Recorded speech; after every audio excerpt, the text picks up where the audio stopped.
Bonjour à tous, bienvenue sur le plateau de KTO pour cette première édition 2017 de Face aux chrétiens avec La Croix, Radio Notre-Dame et RCF.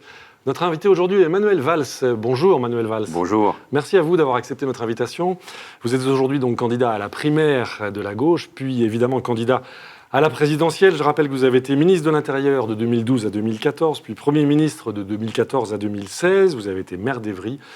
Député de l'Essonne, vous êtes issu d'une famille, je cite vos biographes, une famille catalane, républicaine et catholique, anti-franquiste et anticommuniste. Et la France, dites-vous, qui vous a accueilli, est celle de Valmy, de 1848, de Jaurès, de Clémenceau et de De Gaulle.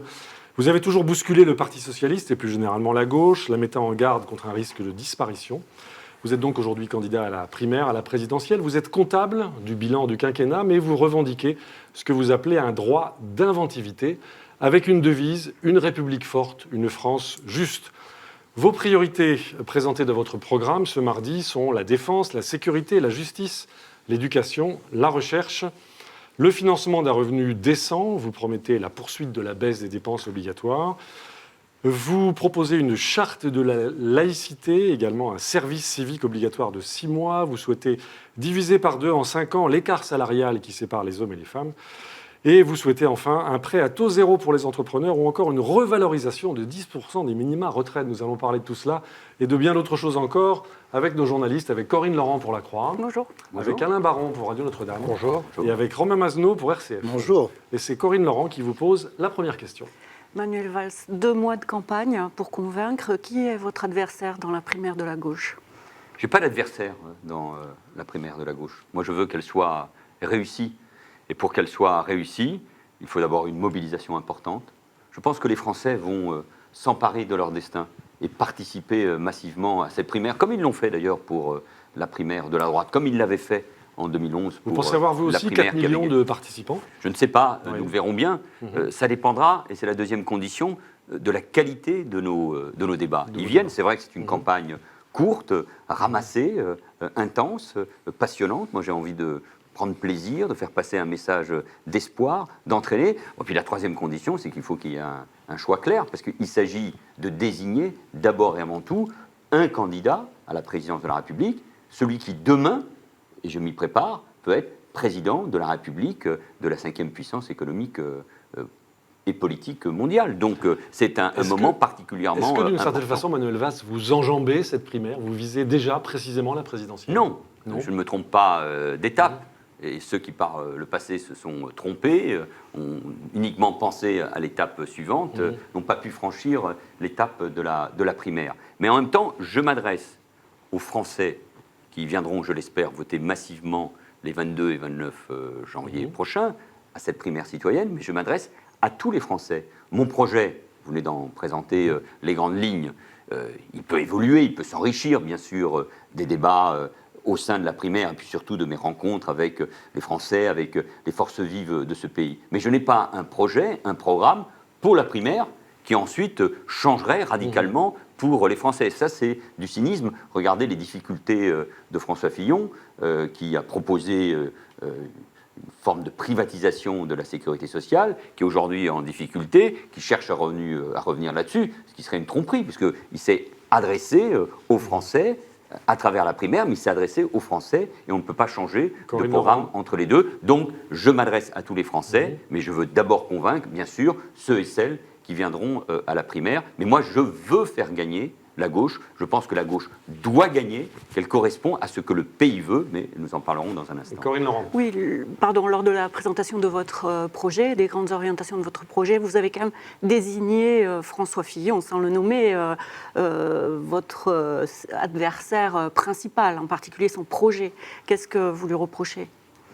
Vous parlez d'une purge, Manuel Valls. Je veux incarner une unité, un bloc républicain, laïque, social, progressiste. Et c'est cela, en effet, une république forte et juste. Et au fond, l'enjeu de cette primaire, c'est de savoir qui peut battre François Fillon. Et moi, je veux battre François Fillon. Je respecte évidemment l'homme. Je veux que les débats au moment de la primaire comme au moment de l'élection présidentielle, soient des débats de très grande qualité. Et tous ceux qui nous entendent, qui nous écoutent, qui nous liront, comprennent bien que c'est de l'avenir de la France. J'ai déjà eu l'occasion de dire que cette élection présidentielle est sans doute encore plus importante que celle de 1980. Parce que là, on va vraiment choisir un projet de société sur notre modèle républicain comme sur notre modèle social. Et moi, j'espère être confronté à François Fillon pour avoir un beau débat sur le destin de la France, sur le modèle. Et ce que je lui reproche, sévèrement, c'est vrai, clairement, c'est qu'il porte un projet de démantèlement de notre modèle social et qu'il ouvre ainsi, par la crainte que son projet inspire, par la suppression de 500 000 fonctionnaires, en s'attaquant aux fonctionnaires, en les désignant du doigt, par la mise en cause de notre modèle social, c'est qu'il ouvre d'une certaine manière les vannes à l'extrême droite. Les fonctionnaires des catégories C, les personnes âgées qui, dans des territoires urbains ou ruraux, peuvent avoir la crainte demain de ne plus être bien soignés. Ces gens-là vont se dire, mais qui nous protège le plus de se protéger? C'est une question clé pour cette donc c'est en effet la question clé, et moi je veux m'adresser à tous les Français, aux classes moyennes, aux couches populaires, à ceux qui demain seraient les victimes du programme de François Fillon, en leur disant, c'est nous, c'est moi qui veux vous protéger. Il est là l'enjeu. Donc je veux en effet être celui qui demain sera confronté à François Fillon, parce qu'il y a évidemment un destin, un choix à faire pour le destin de la France. Je n'oublie pas l'extrême droite, bien évidemment. On en parlera évidemment. Mais moi, je ne veux pas d'un deuxième tour avec l'extrême droite. Je veux éliminer l'extrême droite du deuxième tour. Je veux qu'il y ait une vraie confrontation démocratique, intelligente, à la hauteur des enjeux, entre le candidat de la droite, François Fillon, et le candidat de la gauche, celui qui est devant vous aujourd'hui. Romain Masneau, RCS. Si vous remportez la primaire, est-ce qu'il ne risque pas d'y avoir un embouteillage sur le créneau social-libéral avec déjà la candidature d'Emmanuel Macron? Et est-ce que ça ne va pas laisser un boulevard à Jean-Luc Mélenchon? Mais je ne suis pas social-libéral. Je ne me suis jamais revendiqué tel quel. Vous avez dit que le mot socialisme était dépassé. Oui, mais c'est pas, ça c'est autre chose. Alors, en plus, il faut le remplacer par quoi? je suis candidat à la présidence de la République. Oui. Je ne suis pas candidat à la réforme du Parti Socialiste, au changement de son nom, et je ne prépare pas un congrès du Parti Socialiste. C'est pas votre sujet. C'est pas mon sujet. Les formations politiques, et donc le Parti Socialiste, ont un rôle essentiel à jouer, puisqu'ils organisent, et le Parti Socialiste notamment, la primaire. Et donc sur lui repose le succès de cette primaire, à travers les 8000 bureaux de vote, la diffusion de l'information. C'est ça son rôle. Mais là, nous préparons le destin de la France. Je pense en plus. Vous savez, le monde de 2017 n'a rien à voir avec celui de 2012 et de 2007. Les idées ultralibérales, je ne parle pas du libéralisme politique, nous sommes dans une démocratie. Je ne remets pas en cause l'économie de marché, nous vivons dans une économie ouverte. Mais les idées libérales, ultralibérales, celles des années 80, celles qui ont été portées par Reagan et Thatcher, qui n'ont jamais trouvé leur place en France. Jamais. C'est la particularité de la France. Mais que porte aujourd'hui François Fillon? C'est d'ailleurs assez étonnant. Son programme date. Il est plutôt celui des années 80. Il est conservateur. Il est brutal. Ça n'enlève rien à la qualité de l'homme. Mais c'est ainsi que caractérise son projet, son programme, cette purge particulièrement brutale. Mais ces idées libérales, elles n'ont rien à voir avec ce qu'est la France. Et ni avec son modèle républicain, ni avec son modèle social. Mais la force que doit entraîner la primaire, à condition qu'elle soit réussie, forte participation, qualité des débats, choix clair, cette force que doit entraîner la primaire, cette dynamique, elle doit permettre en effet de bien préparer l'élection présidentielle elle-même, mais honnêtement, étape après étape, laissez-moi franchir cette étape de la primaire, et moi je ne suis pas favori, j'y vais avec modestie, avec la volonté de convaincre les Français. Je l'ai dit, rien n'est écrit, ni la défaite, ni la victoire, ni la défaite. Il faut convaincre tout simplement, et on voit bien, tous les pronostics ces derniers mois ont montré que souvent, ils étaient erronés. Rien ne se passe jamais comme prévu. Alain Baron, Radio Oui, Nationale. on l'a rappelé tout à l'heure, vous avez été ministre, et pas n'importe quel ministre, vous étiez à l'intérieur, ensuite Premier ministre, ça fait quasiment 4 ans et demi de responsabilité. Vous portez donc une part du bilan du gouvernement, du quinquennat. C'est pas lourd à porter? Vous savez, c'est Manuel Valls. une grande fierté, c'est exaltant que d'assumer ses responsabilités avec les changements majeurs que nous avons connus, la menace terroriste, les actes terroristes, la crise économique, le défi de l'urgence climatique, la crise migratoire, les tensions dans notre société. Donc moi, je ne regrette rien. Assumer ses responsabilités, c'est d'abord un honneur. Et puis j'assume ce qui a été engagé. Il y a eu des réussites. notamment sur le plan diplomatique, incarné par l'action de François Hollande. Il y a eu des réussites économiques aussi. Il y a eu des échecs, des attentes, bien évidemment, et il ne faut jamais les nier. Mais moi, j'assume ce qui a été engagé. Aujourd'hui, je suis candidat à la présidence de la République. J'assume ce qui a été engagé. Je revendique, vous l'avez dit, un droit d'inventivité et le droit aussi de donner de l'espoir. Non, un droit d'inventivité, c'est qu'à la fois j'assume ce qui a été engagé, mais j'ouvre de nouveaux chantiers. Je propose aussi de corriger ce qui doit pouvoir l'être. Je pense notamment à la défiscalisation des heures supplémentaires, d'aller plus loin en matière d'éducation, d'aller plus loin sur le service civique en le rendant obligatoire, mais s'il faudra de la souplesse pour les jeunes hommes et les jeunes femmes, parce que je crois beaucoup qu'il faut faire sens et qu'il faut répondre à cette volonté d'engagement de notre jeunesse, d'ouvrir des nouveaux chantiers. Puis encore une fois, en 2017, si on se rappelle ce qui se passait en 2012, la menace terroriste n'était pas de la même nature, l'État islamique n'existait pas, on n'avait pas en tout cas de territoire. Donald Trump était connu comme d'abord un milliardaire et un animateur de télévision. La Grande-Bretagne n'était pas sortie, ou n'avait pas exprimé sa volonté de sortir de l'Union européenne. Le monde est dangereux aujourd'hui, Manuel Valls. Le monde est instable. Instable. Au fond, c'est le monde de l'après-guerre qui est en train de disparaître. Celui de l'équilibre entre l'Est et l'Ouest, où la démocratie, notamment à l'Ouest de l'Europe, était exaltée et apparaissait comme naturel. Or, aujourd'hui, le monde est instable, de grandes nations sont revenues sur le devant de la scène, la Chine, l'Inde, la Russie, la Turquie, bien évidemment. L'Europe elle-même a perdu le sens de son projet. Oui, le monde est instable, il y a des peurs. La globalisation économique, la mondialisation, elle est loin d'être heureuse.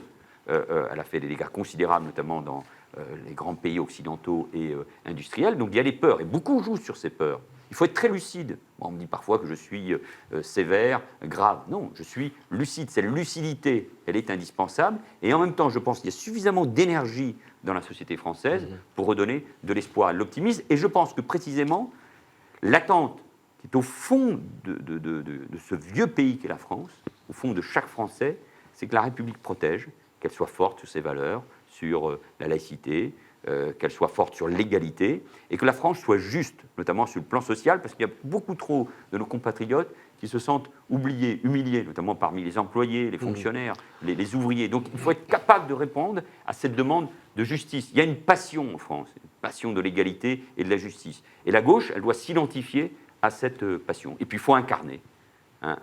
Quand on est candidat à la présidence de la République, on pense forcément à la fonction. Il faut l'incarner. Il faut incarner sa langue, sa culture, il faut l'incarner bien sûr au niveau international, il faut entraîner, il faut rassembler les Français. Et c'est pour cela que je m'engage et c'est pour cela que je suis candidat à la présidence de la République. Une dernière question de Corinne Laurent-Lacroix. Incarner et rassembler aussi, quand vous avez été Premier ministre, donc chef de la majorité, comment comptez-vous rassembler votre camp ? Vous souhaitez des orientations nouvelles, malgré tout. On vous sent prudent dans vos propositions. Manuel Valls. Je suis prudent. Je pense que les Français sont prudents. Ils ne croient pas aux promesses qu'on ne pourra pas tenir. C'est dans la rupture, dans la crise morale que nous connaissons, dans la rupture entre les Français et les élites, comme on dit, les responsables politiques, il y a le sentiment, en effet, que les candidats, les responsables politiques, ne tiennent pas leurs promesses. Moi, j'ai beaucoup de défauts, mais on me reconnaît un parler vrai, un langage de vérité. Donc moi, je veux m'engager sur ce qui est possible. Je ne crois pas aux ruptures. Je ne crois pas à l'idée que celui qui arrive au pouvoir soit obligé d'effacer tout ce qui a été engagé. Il y a des politiques qu'il faut heureusement continuer. La France, c'est aussi une continuité. On le voit bien sur sa politique diplomatique, sur ses armées, mais aussi sur l'idée qu'on peut se faire de l'État. C'est pour ça que je considère le projet de François Fillon dangereux, parce qu'il est aussi en rupture par rapport à une tradition française, à une tradition gaulliste, à une tradition qui émane notamment du programme du Conseil national de la résistance. La France n'a jamais été, je le disais tout à l'heure, un pays libéral, et l'État, les services publics, la puissance publique sont la colonne vertébrale de la nation, même s'il faut évidemment les réformer et qu'il faut maîtriser la dépense public. Donc non, moi je porte un projet qui est méthodique, qui est sérieux, qui est financé et qui est crédible. Mais en même temps, l'élection présidentielle, bien sûr, il faut répondre à toutes les questions, à tous les sujets, mais c'est aussi un entraînement, c'est un destin, c'est une vision. Et fort de l'expérience qui est la mienne, maire d'Évry, de quartier populaire, ministre de l'Intérieur, au cœur de l'État, Premier ministre, chef de la majorité. Je veux rassembler, je veux porter ce destin. Et c'est aux électeurs de la primaire, c'est aux Français, bien sûr, de décider. Alors nous avons encore beaucoup de questions à vous poser, Manuel Valls, notamment sur la laïcité, sur les questions éthiques, beaucoup de questions qui préoccupent nos lecteurs, nos auditeurs et nos téléspectateurs, mais nous allons marquer une première pause dans cette édition. Nous vous retrouvons dans quelques instants.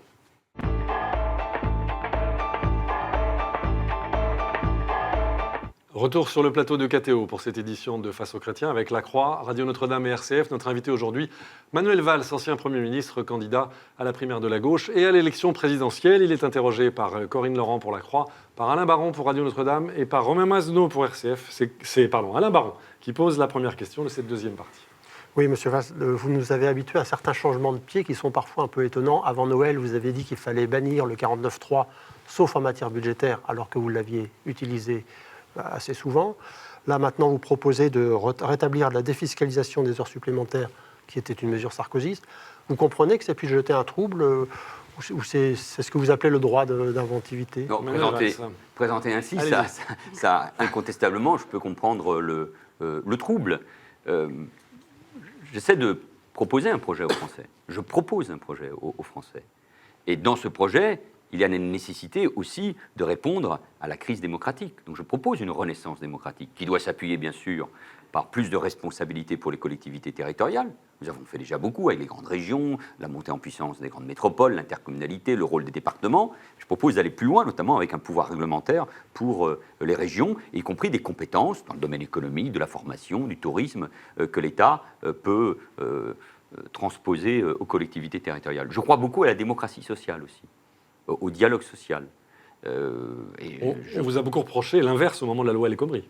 Oui, mais je veux rappeler que cette loi, la loi travail, a été soutenue dans un deuxième temps, sa deuxième version, toujours regretté d'ailleurs, je l'ai dit, je l'ai assumé, la manière dont la première version était sortie. La deuxième version a été soutenue par les syndicats réformistes, la CFDT, l'UNSA, la CFTC et la FAGE, le syndicat étudiant. Je remarque par ailleurs, même si je n'ai pas à m'immiscer dans ces élections, que dans les élections professionnelles, les syndicats réformistes, chez les salariés ou chez les étudiants, remportent les élections. Mais je pense qu'il faut favoriser encore davantage ce dialogue dans les branches et bien sûr, comme nous l'avons souhaité, dans l'entreprise. Et puis, je pense aussi que si le chef de l'État a un rôle essentiel, il est l'élu des Français, il est élu par le peuple, il faut donner plus de force au Parlement dans ses missions de contrôle de l'exécutif et d'évaluation de la loi. Donc, je propose à la fois de réduire le nombre de parlementaires. Comme ministre de l'Intérieur, j'ai porté le non-cumul des mandats. Il va se mettre en place à partir de juin prochain. Mais je propose donc aujourd'hui le non-cumul dans le temps, pas plus de 3 mandats. Et puis, enfin, oui, je propose qu'on supprime le 49.3. Je l'ai utilisé pourquoi? Mais parce qu'on m'y contraignait.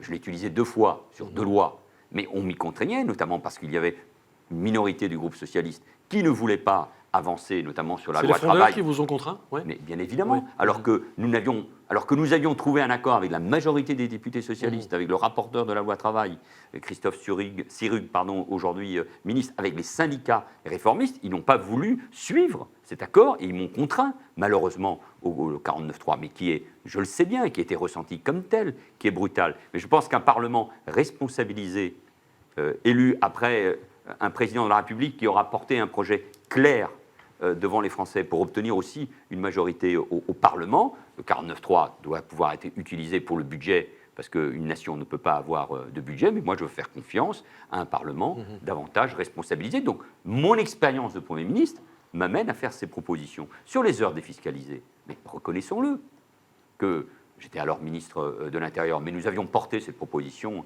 pendant la campagne. Mais ça a été vécu comme une injustice par les salariés, par les ouvriers, les salariés, et y compris les fonctionnaires. Donc, il faut reconnaître les erreurs. Alors, c'est vrai que ça coûtait cher à l'époque. Maintenant que nous avons cette maîtrise des dépenses publiques, il faut redonner du pouvoir d'achat. J'aurai l'occasion de préciser cette mesure, mais je pense qu'elle est importante, redonner du pouvoir d'achat à travers ces heures supplémentaires défiscalisées, même s'il faudra un plafond pour pas qu'il y ait un abus. C'est ça la différence par rapport à la mesure qui avait été instaurée par Nicolas Sarkozy. Mais je pense que la politique, c'est aussi être intelligent, être écouté, reconnaître ses erreurs, corriger.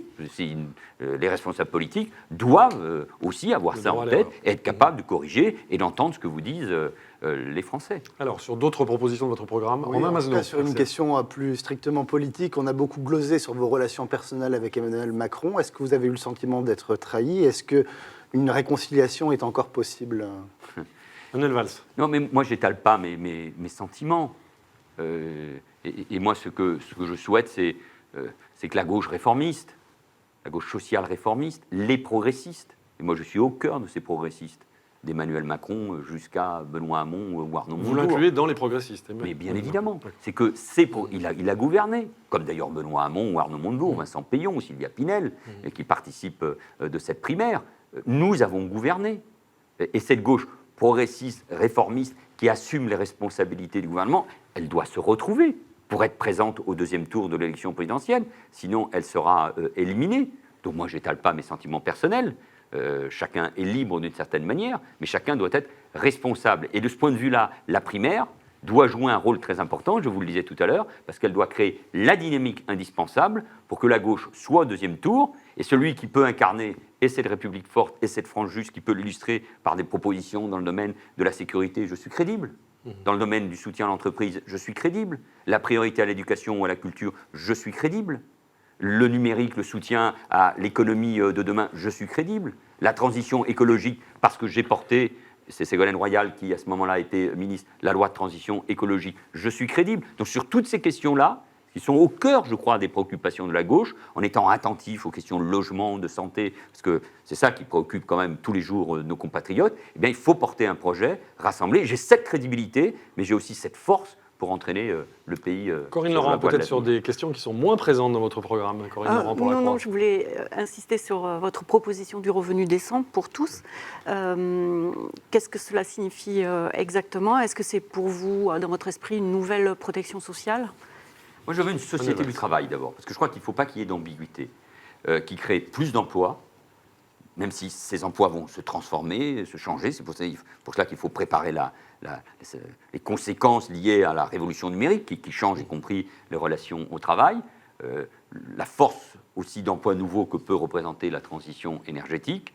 Mais je suis pour une société du travail qui crée de l'emploi et qui valorise l'effort, la prise de risque. Et puis le travail, c'est la dignité des hommes et des femmes de ce pays. Mais une société du travail, c'est aussi prévoir quand le travail s'arrête, quand le chômage frappe, quand les contrats s'interrompent, quand on a un jeune avec des faibles ressources peu qualifié, prévoir donc des mécanismes de solidarité qui permettent, comme on dit, d'avoir une deuxième chance de rebondir. Donc moi, je veux de l'efficacité, de l'universalité, de la transparence, c'est-à-dire répondre clairement à la question qui a droit à quoi. Et c'est pour ça que je propose, à travers la fusion des minima sociaux, créer un revenu décent, qui serait un peu plus de 800 euros, et qui permette de donner davantage d'autonomie, et notamment aux jeunes, puisqu'aujourd'hui, les 18-25 ans sont exclus du RSA.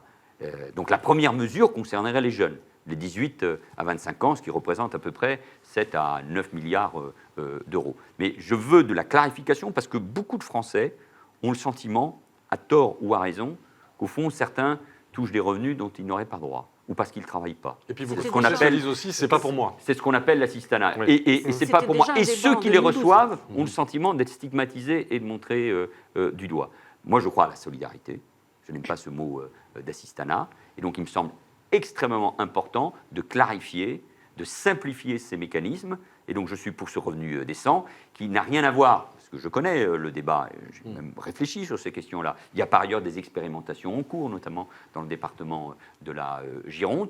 Je crois très important de favoriser le travail et le revenu universel, c'est-à-dire la même somme pour tous, qui coûterait plus de 300 milliards d'euros, n'est pas seulement pas praticable pour des raisons financières, mais s'éloigne d'une certaine philosophie qui m'inspire, qui est celle d'une société du travail, qui engage les gens sur la voie de l'effort du mérite et de la dignité. On vous a compris. Alain Baron, Radio Notre-Dame. Oui, il y a un dossier qui a un peu empoisonné le quinquennat de M. Hollande, c'était l'aéroport Notre-Dame-des-Landes. Est-ce que l'autorité de l'État n'a pas été bafouée sur ce dossier? C'est un vieux dossier Manuel Valls. qui remonte à plusieurs années. Moi, comme ministre de l'Intérieur ou comme Premier ministre, je n'avais qu'une seule tâche, faire respecter l'autorité de l'État. Et pas seulement l'autorité de l'État, la voix des Français. Le président de la République, François Hollande, a décidé d'une consultation. Cette consultation a été un succès en juin dernier, puisqu'il y a eu plus de 50% d'électeurs qui se sont déplacés en toute connaissance de cause. Et le oui, favorable au transfert de l'aéroport vers Notre-Dame-des-Landes, l'a emporté. Donc le rôle de l'État, aujourd'hui, même s'il faut veiller évidemment aux questions de violence, il faut être en permanence à l'écoute des citoyens, mais le rôle de l'État, c'est de mettre en œuvre les décisions de la justice, notamment administrative, qui a à chaque fois accompagné ce projet, et surtout la voix qui s'est exprimée, celle des habitants de la Loire-Atlantique. Romain Mazneau, RCF. Vous voulez qu'une charte de la laïcité soit adossée à la Constitution. Qu'est-ce qu'il y aurait dans cette charte et comment convaincre que ce ne serait pas un texte uniquement sur l'islam? Il y a beaucoup d'inquiétudes autour de cette question, Manuel Valls. Oui. Il y a beaucoup de débats autour de la laïcité. Mais regardez, la charte de la laïcité, qui a Elle été existe. souhaitée par Jean-Marc Ayrault et Vincent Payon Vincent quand Payon. il était ministre de l'Éducation nationale. On a vu les mêmes inquiétudes. Elle est aujourd'hui dans toutes les écoles. La ville d'Évry, dont je suis toujours conseiller municipal, a organisé un beau débat sur les questions de laïcité. Dans une ville multiculturelle, multicultuelle, dans une ville très jeune. Et on voit bien que c'est grâce à la laïcité, c'est-à-dire la possibilité de croire ou ne pas croire, qu'on avance. Et moi, je crois que la laïcité, ce n'est pas un glaive, ce n'est pas contre les gens, c'est pour protéger, pour permettre à ceux qui croient comme à ceux qui ne croient pas de vivre ensemble dans cette belle société française. Donc, je pense que c'est important qu'on adosse à la Constitution un texte qui rappelle les fondamentaux de la laïcité. Avec Ces valeur fondamentaux, constitutionnelle.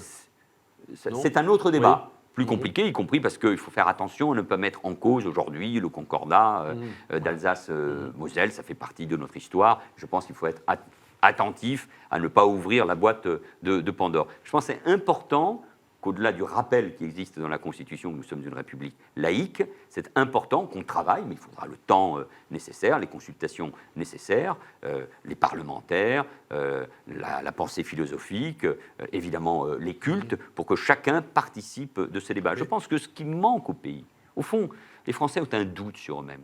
C'est un grand pays, regardé dans le monde comme tel, admiré, mais les Français ont un doute sur eux-mêmes. Moi, je veux qu'ils retrouvent de la fierté. Et comment retrouver de la fierté si ce n'est d'abord à travers ces valeurs dont la Ce laïcité? serait plus un symbole qu'une organisation du port des signes religieux dans Bien l'espace sûr, public, et puis etc. la loi existe déjà. Elle a Oui, la loi eu de l'occasion 1905 de légiférer. existe, voilà. Les lois de 2004 et de 2010 ont Voilà. clarifié les choses. Et je pense que c'est important. Vous savez, il y a une remise en cause de la laïcité souvent. Au quotidien. Ces questions empoisonnent d'ailleurs la vie des entreprises, le monde scolaire, l'espace public. C'est un message de confiance. La laïcité, elle est là pour protéger et pas pour stigmatiser.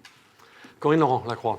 Est-ce que vous pouvez préciser vos propositions s'agissant de questions de société sensibles, comme la PMA, la question de la procréation médicalement assistée, la fin de vie? Vous dites dans votre projet... Beaucoup de gens sont inquiets sur ces questions. Vouloir ouvrir les débats, mais vous ne vous prononcez pas précisément. Je pense que le rôle du président de la République, c'est de faire en sorte que sur les grandes questions de société, les grandes questions éthiques, les lois bioéthiques devront être révisées en 2018, il y ait la recherche d'un consensus. Et pour arriver à un consensus, il faut des conférences de consensus. Il faut consulter. Ça a été fait pour la fin de vie. Le droit à mourir dans la dignité est une question très lourde. Je me suis beaucoup intéressé à ce sujet. J'ai porté, moi d'ailleurs, dans l'opposition, comme député, des propositions de loi allant dans ce sens, car elles touchent à la mort, elles touchent à l'intime, elles touchent au choix philosophique et spirituel de chacun, elles concernent aussi le monde médical.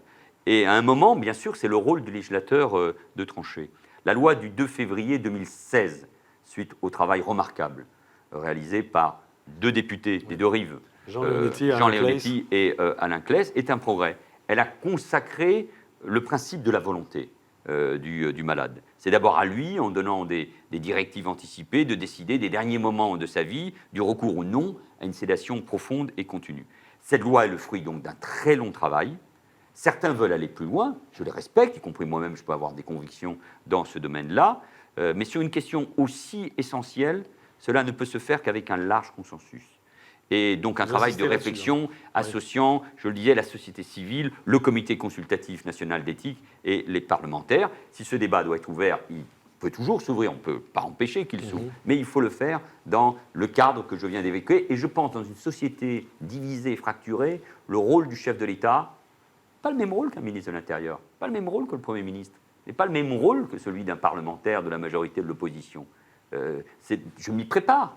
Donc c'est de créer ce rassemblement, ce consensus nécessaire. Est-ce que vous dites, Manuel Valls, vous évoquez ce large consensus, est-ce que vous dites que sur ces questions précisément, ce consensus doit être peut-être plus large et la consultation plus large que celle qui a eu lieu ou qui peut-être n'a pas eu lieu aux yeux de nombreux catholiques sur le mariage de personnes du même sexe? Bien évidemment, c'était un engagement du président de la République devant le peuple français. Le quinquennat a permis d'ouvrir le mariage à tous les couples. Et c'était, de notre point de vue, de mon point de vue, un enjeu d'égalité. Et je suis très fier que nous ayons porté cela, même si je ne méconnais pas les débats qui ont eu lieu. Il y a toujours une large approbation des Français, mais sans doute, peut-être, dans les débats, dans les consultations, il peut y avoir ce sentiment d'une absence d'écoute et de consternation. Donc il faut y être attentif.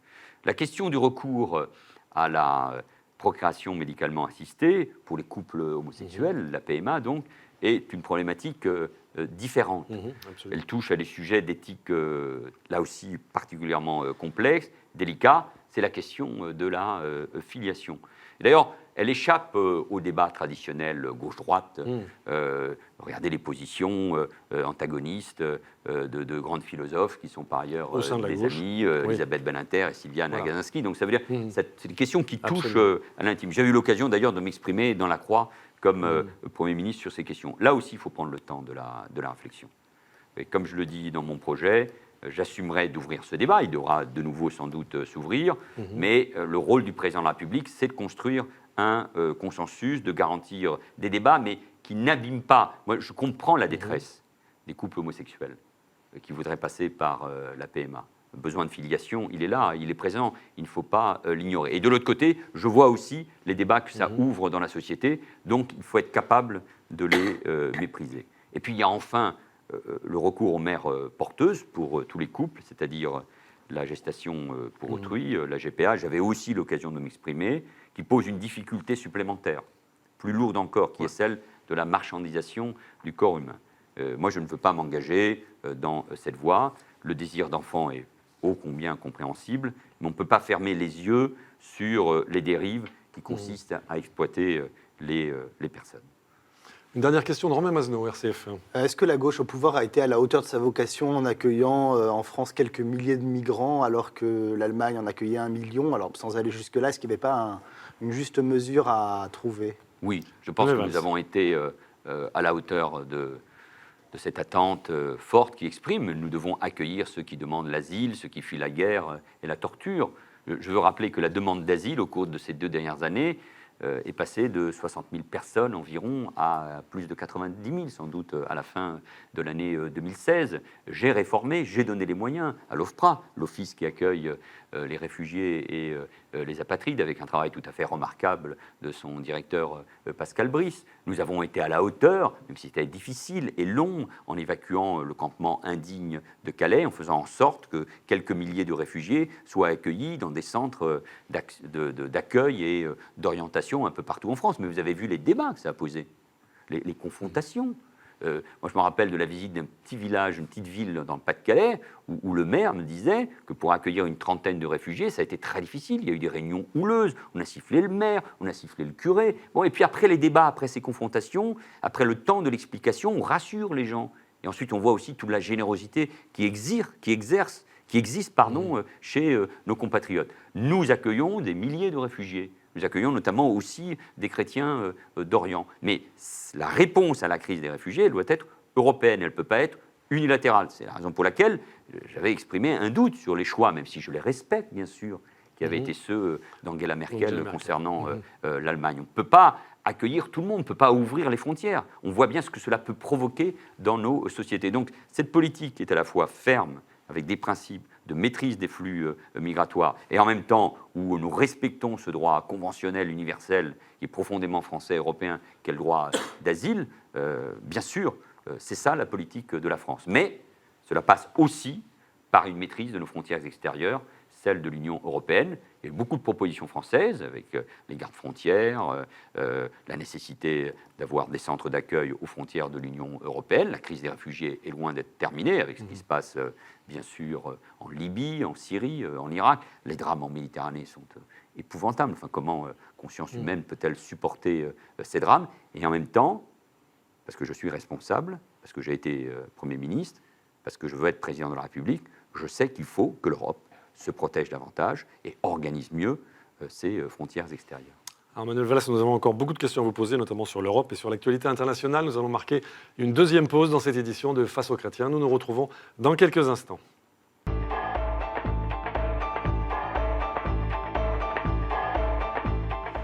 Retour sur le plateau de KTO pour cette édition de Face aux chrétiens avec Manuel Valls, ancien Premier ministre, candidat à la primaire de la gauche et à l'élection présidentielle.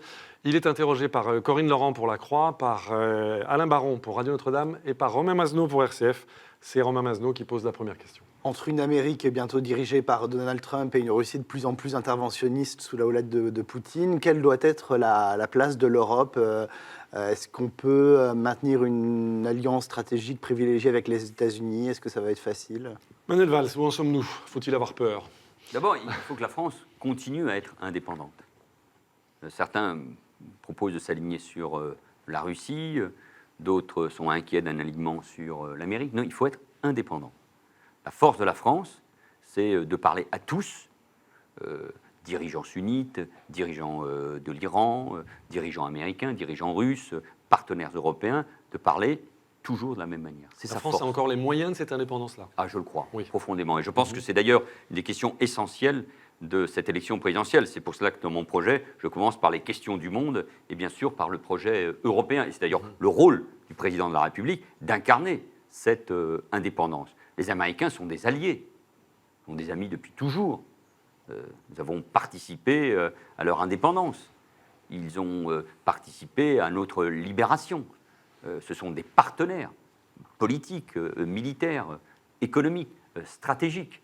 Et il faudra le rappeler en permanence au nouveau président Donald Trump.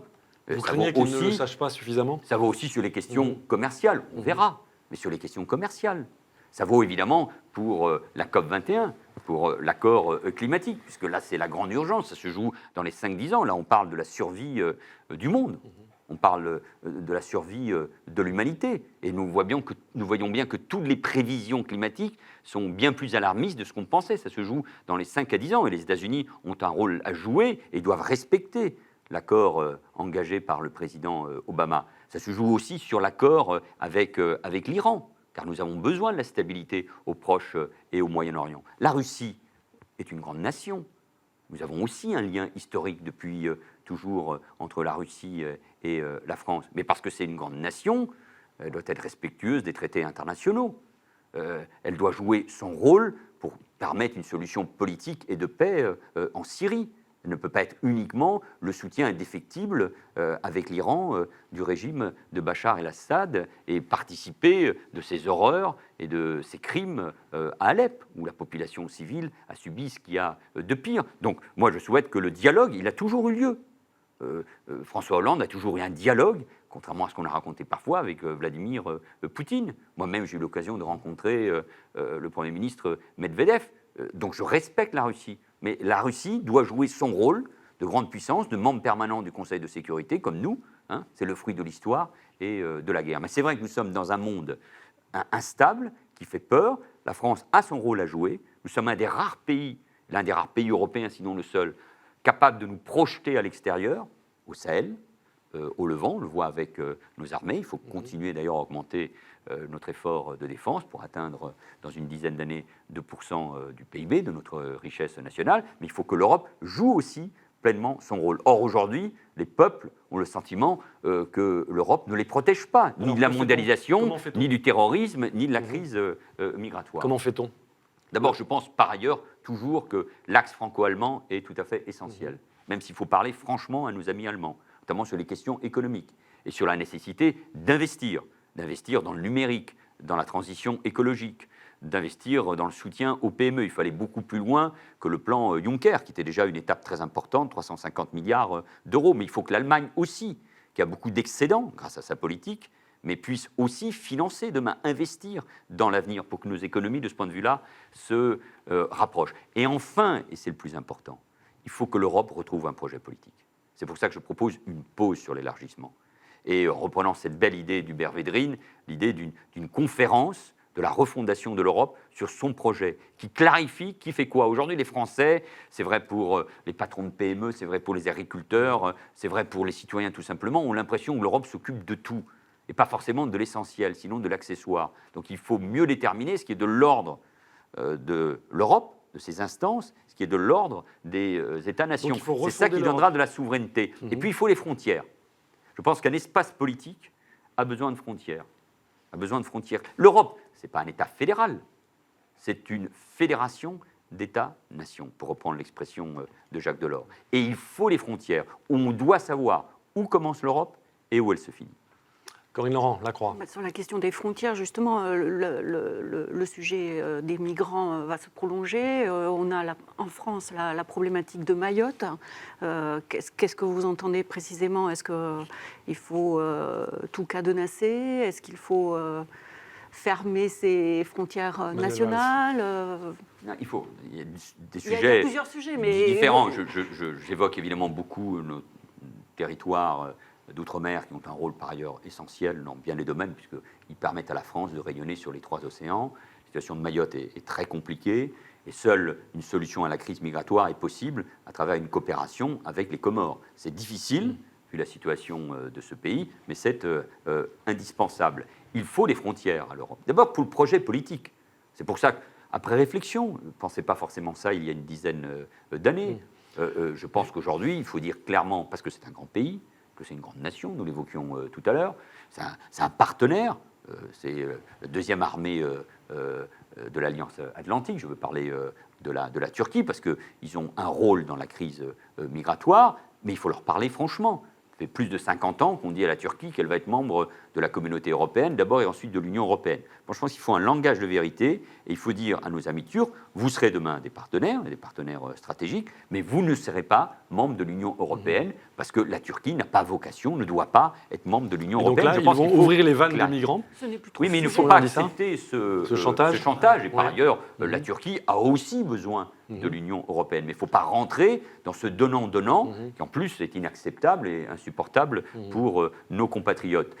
Et puis, il faut en effet se doter des moyens de protéger nos frontières. Il ne faut pas être naïf. Si on veut garantir la libre circulation au sein de l'Union européenne, et c'est une belle idée, si on ne veut pas que demain cette libre circulation soit remise en cause, ce qui ne serait pas une bonne chose sur le plan économique, mais même sur le plan politique, il faut garantir la protection des frontières européennes. Donc il faut des gardes-côtes, il faut des gardes-frontières, il faut que l'Europe se donne des moyens. Il y a ce PNR qui a été adopté enfin par le Parlement européen, c'est-à-dire qui permet un meilleur contrôle des listes de passagers aériens. Il faut se donner tous les moyens, et pas que la France qui doit investir dans la défense et dans la sécurité. Tous les pays, l'Allemagne le fait maintenant, tous les pays doivent investir dans la protection des frontières. C'est comme ça qu'on redonnera, à travers cette conférence de refondation, en clarifiant les missions de l'Europe, en faisant avancer des pays ensemble. Peut-être tous ne voudront pas avancer ensemble au même rythme. C'est l'Europe des cercles que je défends. Et de ce point de vue-là, encore une fois, le couple franco-allemand doit jouer un rôle essentiel en clarifiant les frontières, qu'on redonnera du sens au projet européen. Moi, je suis profondément européen par mes origines, par mes engagements politiques. Je suis un Européen de cœur, mais je sais que l'Europe est aujourd'hui en danger, qu'elle peut se disloquer, ce qui serait un drame, ce qui nous affaiblirait. Et on n'en est pas loin. On n'en est pas loin. Ah, je pense qu'aujourd'hui, c'est possible. Jean-Claude Juncker, président de la Commission, qui a fait du bon travail sur l'assouplissement budgétaire. Je veux aussi saluer le travail de la Banque centrale européenne, qui a géré intelligemment les questions de l'euro, qui a lutté contre le dumping fiscal, qui s'est engagé pour la révision de la directive sur les détachés, parce que ça fait des dégâts, les travailleurs détachés, ça fait des dégâts tout à fait considérables dans nos entreprises, et notamment dans le secteur du bâtiment ou dans l'agriculture. Mais Jean-Claude Juncker, parlait lui-même d'une commission de la dernière chance. Oui, l'Europe peut se disloquer On est au avec bout la d'un sortie système. de la Grande-Bretagne, les égoïsmes, les conflits à l'Est, la crise des migrants, le risque terroriste. Donc soyons très attentifs. Et la France a un rôle essentiel d'entraînement vers cette refondation de l'Europe. Alain Baron a beaucoup de questions à vous poser.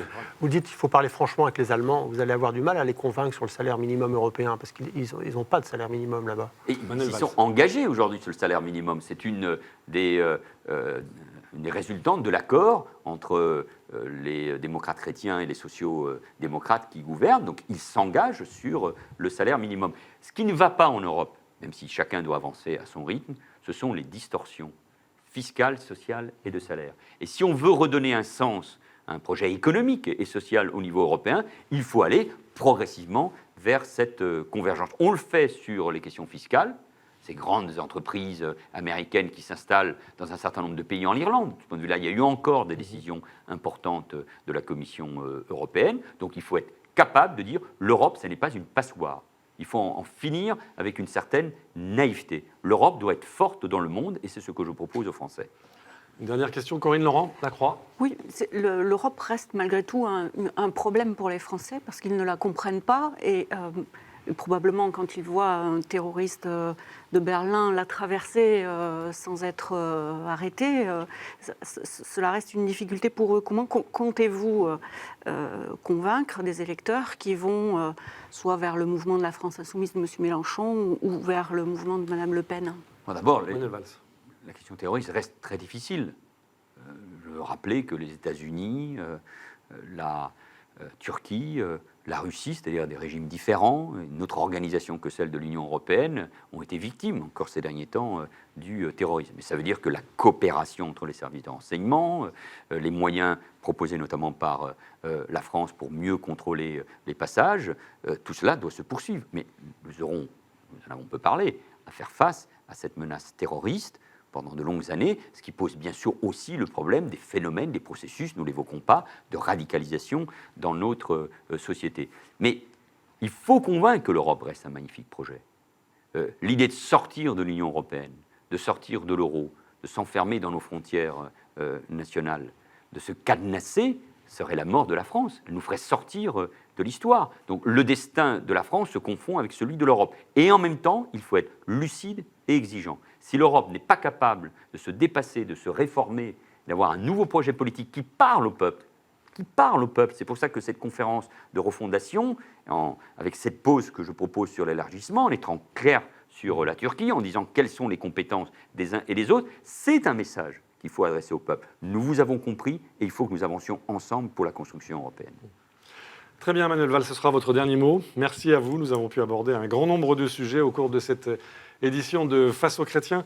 Notre invité la semaine prochaine sera Pierre Laurent, secrétaire national du Parti communiste français. Vous pouvez évidemment d'ici là retrouver l'ensemble des éditions de Face aux chrétiens, en particulier celle-ci qui vient de se faire avec Manuel Valls, sur les sites respectifs de nos partenaires KTO, La Croix, Radio Notre-Dame et RCF. Merci à vous tous de votre fidélité et très bonne année à tous.